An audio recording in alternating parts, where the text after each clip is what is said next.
संत तुकाराम महाराज गाथा अभंग क्रमांक 47.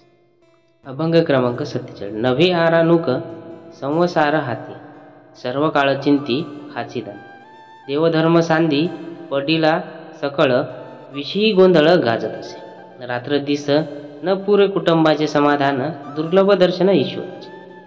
तुकामने आत्महत्या रे घातकी, थोर होते चुकी नारायणी. या श्लोकामध्ये, या अभंगामध्ये संत तुकाराम महाराज सांगतात की सदा सर्व काळ संसाराची चिंता करतात, त्यांना क्षणभराची सुद्धा विश्रांती मिळत. देवधर्म त्यांनी कोपऱ्यात टाकले आहेत. संसारातील कामपूर्तीसाठी जेव्हा हवे तेव्हा त्याचा उपयोग करतात. रात्रंदिवस कष्ट केले तरी कुटुंबाचे समाधान होत नाही.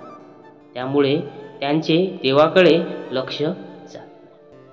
तुकाराम महाराज म्हणतात, नारायणाविषयी त्यांची मोठी चूक होते. असे प्रापंचिक लोक स्वतःची हत्या करतात. रामकृष्ण हरी. मित्रांनो, व्हिडिओ आवडला असेल तर प्लीज चॅनलला नवीन सबस्क्राईब करा आणि तसेच आपल्या मित्रांना सुद्धा शेअर करा.